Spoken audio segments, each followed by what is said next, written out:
वंदे मातरम, जय हिंदू राष्ट्र। प्यारे भारतीयों, जैसा कि भारत की सरकार ने दो बड़े कदम उठाए हैं। एक तो है गौ हत्या पर उन्होंने पूरा पारित किया है कानून, और उसके विरोध में जो देशद्रोही लोग गाय को काट रहे, केरल के अंदर, तमिलनाडु के अंदर और कर्नाटका के अंदर और अन्य अन्य पूर्वोत्तर के राज्यों में, उनको मैं खुली चेतावनी देता हूं कि तुम्हारे परिवार के लोग भी सुरक्षित नहीं रहेंगे अगर गाय माता को छुआ तो। तुम ये मत समझो कि तुम्हारे परिवार का हिस्ट्री हिंदू आश्रम के पास नहीं है। पूरा का पूरा हिस्ट्री है हमारे पास। तुम चाहे किसी भी पार्टी के हो, बुला लेना किसी भी पुलिस को, सीबीआई को, किसी को भी। हम डरने वाले नहीं। अगर गाय माता के ऊपर अत्याचार हुआ, क्या बिगाड़ा तुम्हारा गाय माता ने? सिर्फ इसलिए कि बीजेपी ने कानून पारित करा है 100 करोड़ हिंदुओं की आस्था को देखते हुए, तो तुम उसको काटोगे? सुअर काट के दिखाओ ना मस्जिद के सामने, इतना दम है तो। गाय काटते हो, सेकुलरिज्म के नाम पर गाय तो काटना आ गया, सुअर काट के दिखा दो एक मस्जिद के सामने, फिर तुम्हारा वोट बैंक क्या करता है? सेकुलरता दिखानी है तो पूरी दिखाओ ना, एक तरफ क्यों दिखाते हो? एक तरफ तो तुम गाय को काट रहे हो कि वो हिंदुओं की आराध्य, इसलिए एक तरफ काट के दिखा दो मस्जिद के सामने, तो तुम्हें मालूम पड़ जाएगा कि कितना देश प्रेम रखते हैं मुस्लिम, तुमसे कितना प्रेम रखते हैं। ये अत्याचार, अन्याय असहनीय हो चुका है। अब हिंदू बर्दाश्त नहीं करेगा, बर्दाश्त के बाहर हो चुका है। जो भी करना था तुमने कर लिया 70 सालों में, और 1100 सालों में हिंदुओं ने सब सह लिया है।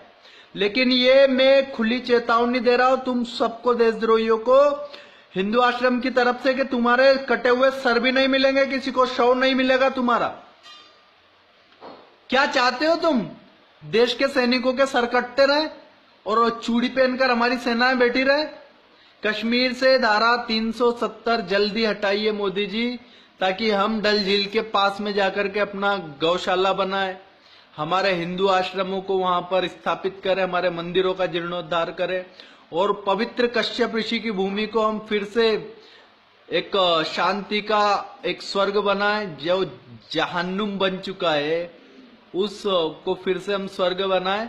और सारे देशद्रोहियों को खुली चेतावनी देता हूं कि गाय काटना मत। तुम्हारे परिवार का पूरा हिस्ट्री हमारे हाथ में है, पूरा बायोडाटा हमारे पास में है, और तुम्हें काटना है तो सुअर काट के दिखा दो।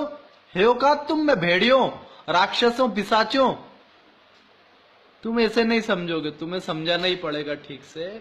और जल्दी हम केरल आ रहे हैं, केरल के कन्नूर में हमारा कार्यक्रम है, तो जिस भी वामपंथी को हमारा कुछ करना है, वाम मार्गी लोगों को, तो वो आ जाना, हमसे मिल लेना, और जो भी बनेगा हम कर लेंगे, और आपसे जो बनेगा वो आप कर लेना। गाय माता को छुआ तो टुकड़े तुम्हारे होना तय है। हम भारत की सरकार के ऐसे कानून को नहीं मानते जो हमारी गाय माता की हत्या करने वालों का साथ दे। और अभी तो हमारे प्रिय परम आदरणीय मोदी जी ने कानून भी पारित कर दिया है। अब तो तुम कानून की भी मार खाओगे और हिंदुओं की भी मार खाओगे, तुम बचने वाले नहीं हो। तो सभी लोगों से विनम्र निवेदन है कि ऐसे लोगों का बाइकआउट कीजिए, पॉलिटिकली बाइकआउट कीजिए, सोशली बाइकआउट कीजिए। इन लोगों को जहां सड़कों पर दिखे वहां पर इनको मारिए, पीटिए, इनको दंड दीजिए, और इनको औकात दिखा दीजिए कि हिंदुओं की आराध्य पूज्य गौ माता के साथ में, गौवंश के साथ अत्याचार करने वालों का हम क्या हाल करते।